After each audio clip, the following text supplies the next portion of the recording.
Bonjour à tous et bienvenue à cette nouvelle édition de la revue de la presse camerounaise. Et le périple de ce matin, nous le démarrons avec le premier news magazine camerounais Défi Actuel qui a choisi pour sa part ce matin de donner la parole à Célestine Kétia-Cortez, ministre de l'Habitat et du Développement Urbain. Elle s'exprime en ces termes: l'objectif des États généraux est de transformer les déchets en ressources financières. À l'approche donc des États généraux sur la gestion des déchets urbains qui auront lieu du 6 au 7 mai 2025 à Yaoundé, la ministre de l'Habitat et du Développement Urbain entend s'appuyer sur son expérience de maire à Baganté, où elle a lancé un centre de tri et transformé les détritus en compost au service des communautés pour placer la valorisation des ordures ménagères et l'économie circulaire au cœur du plan d'action national de gestion des poubelles urbaines qui sera élaboré pendant ces travaux. Son interview d'ailleurs au complet est à retrouver ce matin en parcourant la page 3 du magazine. Le quotidien Info Matin, pour sa part, s'intéresse au secteur des mines et à la métallurgie également. Rio Tinto va s'implanter au Cameroun, tel que nous le renseigne le journal ce matin. Présidé par le MINMIT par intérim, le professeur Fou Kalitus Gentry, une séance de travail avec les responsables de la multinationale anglo-australienne en prospection au pays de Paul Biya s'est tenue ce 23 avril à Yaoundé. En savoir davantage, c'est parcourir la page 3 du journal. La nouvelle expression, pour sa part, revient sur la démission du gouvernement de Maurice Kamto d'ailleurs et nous présente la lettre qu'avait adressée Maurice Kamto à Paul Biya.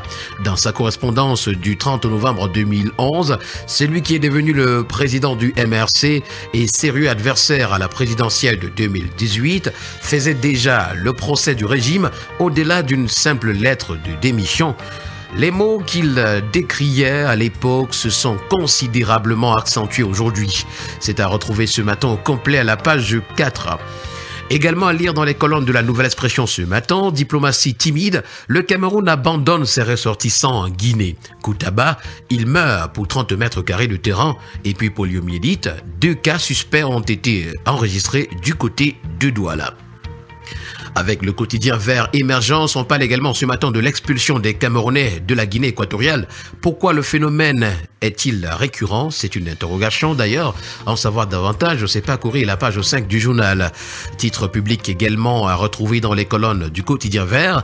Taux de souscription en chute. Et puis à l'Est, retrouvons l'installation des nouveaux responsables du RDPC.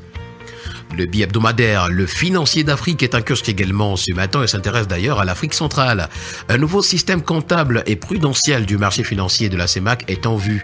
Ce nouveau système, d'après le bi-hebdomadaire, va tenir compte des spécificités du marché financier régional, définir les fonctionnalités clés du système à l'instar de l'enregistrement des opérations, la gestion des positions, la validation des données et les rapports réglementaires. Les cabinets conseils intéressés ont jusqu'au 30 avril 2025 pour postuler à l'avis d'appel d'offres lancé par la cause du MAF et à cet effet-là. Enseignement supérieur également, 84 candidats au concours d'agrégation CAMES à l'université de Caen. Infrastructure portuaire, 1,2 milliard de francs CFA, c'est la somme qu'il faut pour les indemnisations pour l'extension du port de Douala. Ces informations-là et ainsi que bien d'autres, vous les aurez ce matin en parcourant les colonnes du bi-hebdomadaire Le Financier d'Afrique. Mutation, pour sa part, parle de médecine vétérinaire. La rage d'exister est le titre qui nous est brandi à la page de présentation. Retrouvons ce matin des pages 5 à 7 l'état des lieux de la profession au Cameroun, comment les vétérinaires non fonctionnaires tirent le diable par la queue et les vérités du président de l'ordre. Ce matin, le quotidien régional d'information du Nord Cameroun de Guy Baïgatama, l'œil du Sahel, nous amène dans la Vina et nous présente là-bas le RDPC qui perd 2 barons en 3 jours seulement. L'information complète à retrouver à la page 5. Pour le quotidien L'Info à chaud ce matin, après la publication de la photo devant le logis en France de Marlène Mvoutou, Samuel dans l'étau.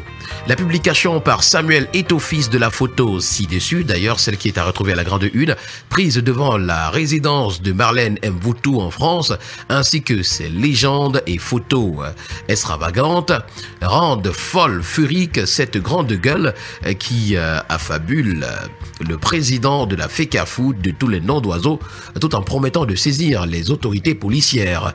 C'est à retrouver ce matin à la page 10. En haut de une ce matin, alors que les occidentaux étaient autorisés, un noir africain empêché de voir le cadavre du pape François. C'est à retrouver ce matin à la page 3 du journal. Et puis le Cameroun, c'est le Cameroun. Un camion Isacam livre désormais les baguettes de pain. Nous continuons ce matin avec le tri-hebdomadaire La Météo qui parle du Hajj 2025 et nous fait savoir que le transport des pèlerins camerounais est sécurisé. Dépêché à Addis Abeba par le chef de l'État, Paul Biya, le ministre de l'administration territoriale, Paul Atangandi, par ailleurs président de la commission nationale du Hajj, a ce 22 avril, dans la capitale éthiopienne, paraphé un accord de partenariat avec le PDG d'Ethiopian Airlines Group. Nous continuons avec Cameroun Tribune qui parle de carte nationale d'identité en camp à 8 heures. L'opération comme elle va nous est présentée ce matin des pages 16 à 17. Plus d'un mois après son lancement, le nouveau mode de production du précieux sésame est à géométrie variable. Pendant que l'opération marche comme sur des roulettes pour certains usagers, elle piétine chez d'autres, à Yaoundé et ailleurs dans le pays.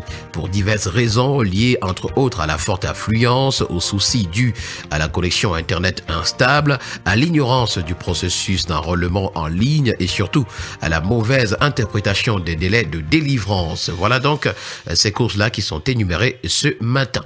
Parlons également d'économie ce jour avec le quotidien économique de la zone Semar, le premier d'ailleurs, ça c'est le journal L'économie.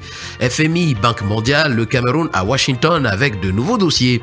Le pays participe donc aux assemblées de printemps de ces institutions qui se tiennent dans un contexte d'inquiétude accrue sur l'économie mondiale.